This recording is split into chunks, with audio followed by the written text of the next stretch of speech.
I want to talk to John Whitehead. He's a constitutional attorney and the president of the Rutherford Institute, the organization that has defended Brandon Robb. This is John's first TV interview since the judge ordered Brandon's release today. How are you, sir? Hey, I'm doing fine. Very happy about the decision that was rendered today by the judge. Please explain what I might be missing, because I have to tell you, and maybe you can help me on this. I don't think I've ever heard of this kind of stuff happening in America until recently. Have you? Well, yeah, it happens. There's about 20,000 civil commitments alone in Virginia each year. So what happened here is Brandon's mother went on Facebook and started yelling about it, and that got people up in arms. But there are a lot of people this happens to, thousands across the United States. Yes, just like I said, his mother got out there on the web and talked about it, and I contacted her. So a veteran called me and said, John, you got to look into this matter. I called and talked to her, and I said, you got to be kidding. It was over Facebook posts? If you know what happened was he was picked up last Thursday by the FBI and the local police. He saw him drive up in front of his house, and he got out, and he was in his shorts. He walked down the front porch and said, what's up, guys? He said, you've been posting some things on Facebook that are very controversial. So while he was talking to him, they surrounded him, put his hand behind his back, handcuffed him.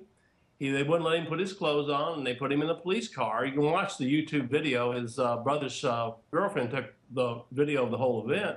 Took him to a psychiatric ward. He had a 15-minute examination by a psychologist, and he was committed to a mental institution.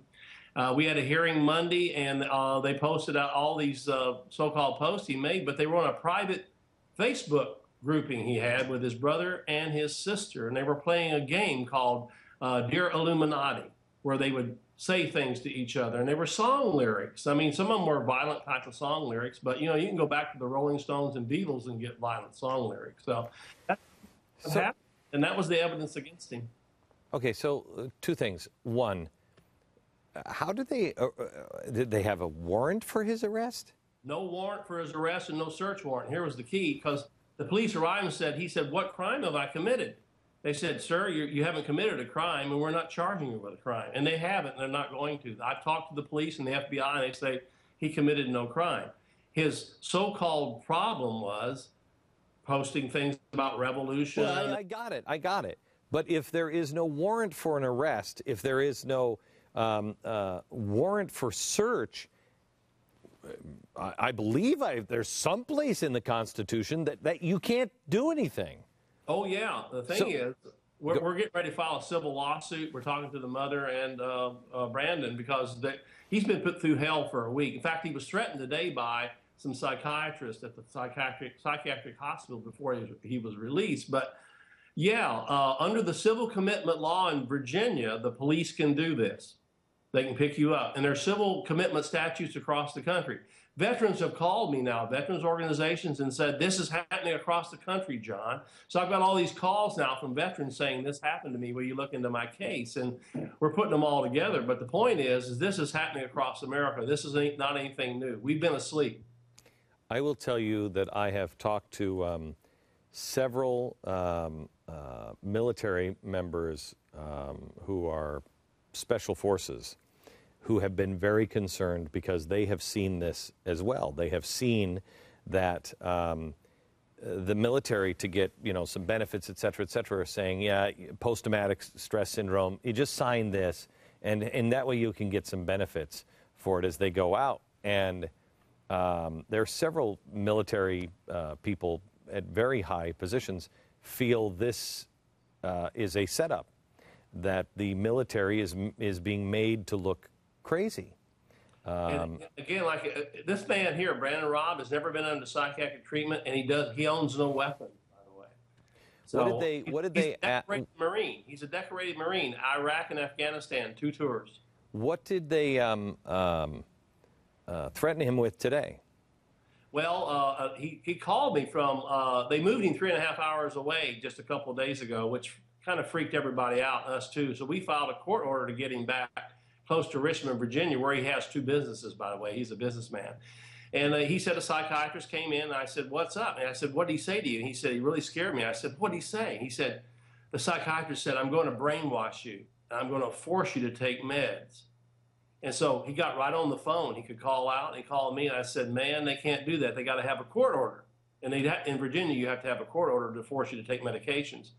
But that really scared him. So the message here is that we moved into what I would call a psychotherapeutic state mentality now with these civil commitments. But again, they're happening all across the country. So we better wake up, folks. Because if you say something the government doesn't like, he's a Ron Paul libertarian and a 9/11 truther, and you don't have to agree with any of that. I agree with you.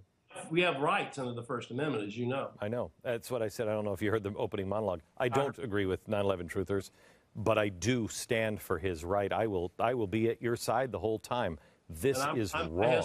Yeah, because we're getting ready to sue the government over this. They put him through hell.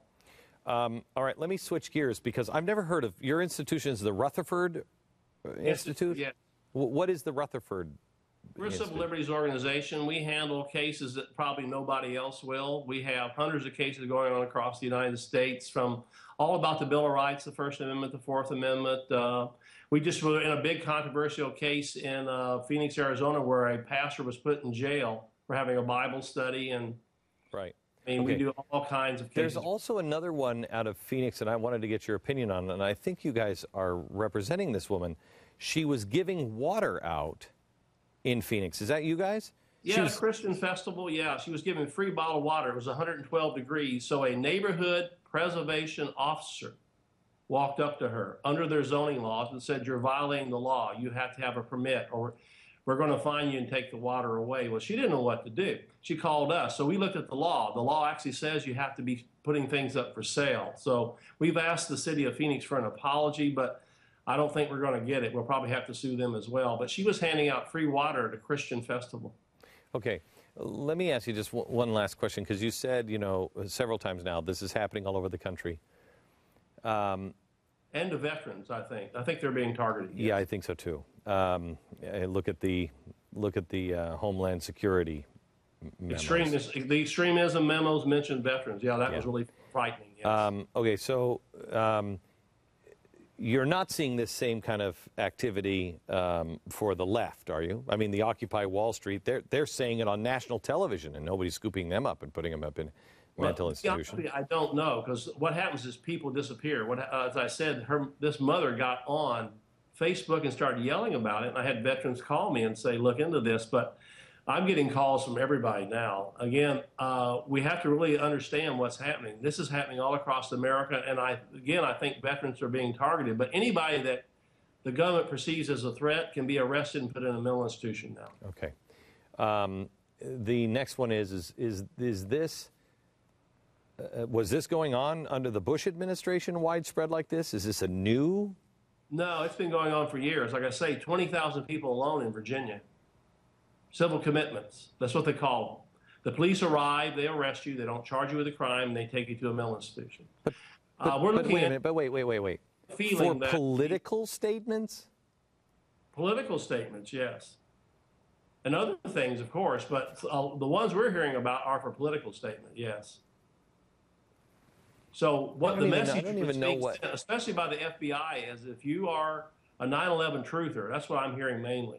If you're a 9/11 truther, you're going to get investigated. For some reason, the government does not like that. Again, as you know, the First Amendment guarantees the freedom of speech. Yes. You don't have to agree with it. I don't agree with a lot of things I hear, but like I tell people, the same thing you said, I'll stand with you as long as you're not violent. You have a right to say it, and we'll stand with you. Yeah, I mean, look, the only way things are ever going to be, because honestly, when it comes to the 9/11 Commission, that whole thing was fishy. But I don't think, there's just no way the government was involved in blowing up, World Trade Center. It just didn't happen. That's my opinion. I'm not a truther either. But right. But I mean, if that's what you believe, you have a right, and I believe a responsibility to say those things in a non-violent way. James Madison, who wrote the First Amendment, said, and this is a quote, he said, the First Amendment was written to protect the minority against the majority. He wasn't talking about racial minorities. He was talking about people who say things that we think are crazy. The only kind of speech. That's what it protects. Nobody needs to protect speech that everybody likes. Yeah, exactly. That's what Madison was pointing out. And he was saying, you're going to find people you don't like. I defend people all the time that I disagree with vehemently. But it's free speech, folks. All right, so how can, because this is the, this is day number, 3 for me on this, paying attention to this. Where do people even go to find out more information about what you claim is happening in the country? I go to Rutherford.org. I write on it all the time. In fact, I write for Lou Lockwell. I write for the Huffington Post. We post the same articles on our website. You can read. I write on what's happening across the country. The thing is that the government is going on our websites. They're going on Facebook, and they're reading what we're doing, even in private, so-called private conversations. So we're moving into a surveillance state. We have to be very careful. And I tell my friends, I get text messages from my friends sometimes, and I'll text back and say, don't say that. Like the movie Bomb, not a good idea, because that goes into an electronic file, key words. So you got to really be careful. And let me say this, we shouldn't have to do that in America. No. Is this America? That's a question I keep asking. All right. Thank you so much, and I'm glad that there is progress on this case, and we'll stay in touch with you, John. Rutherford.org and find more about what we're doing and read the articles. Yeah. Thank you very much. Appreciate it, John. Sure.